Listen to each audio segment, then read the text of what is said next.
Salut à tous et bienvenue, c'est FC Sam Production, dit Monsieur Facile. On se retrouve ici à une nouvelle leçon, une leçon sur la dissertation philosophique, là, un sujet déjà proposé aux examens officiels. Voici le sujet. La moralité consiste-t-elle à fuir notre nature? Ça, c'est le sujet. On nous donne des pistes d'orientation. Une introduction de 6 à 8 lignes pour s'interroger sur l'essence de la moralité. Un développement en deux temps de 30 à 40 lignes comprenant une thèse et une antithèse.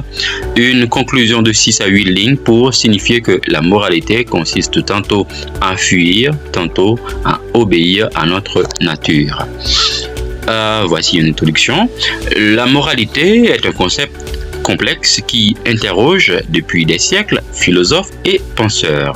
Elle se définit généralement comme un ensemble de principes et de valeurs guidant les actions humaines vers ce qui est considéré comme bien ou mal.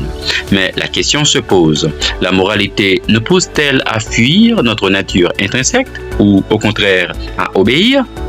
Cette interrogation soulève des débats sur la nature humaine et les fondements de nos comportements moraux. Thèse. La moralité comme fuite de notre nature.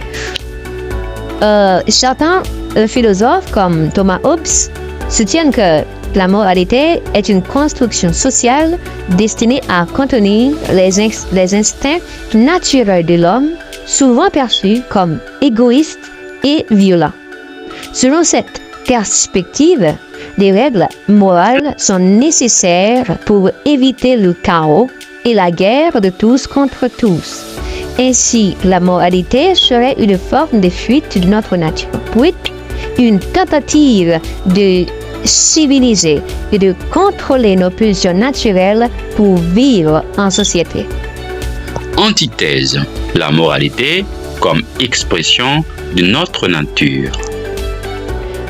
D'autres penseurs comme Jean-Jacques Rousseau argumentent que la moralité est en réalité une expression de notre nature profonde.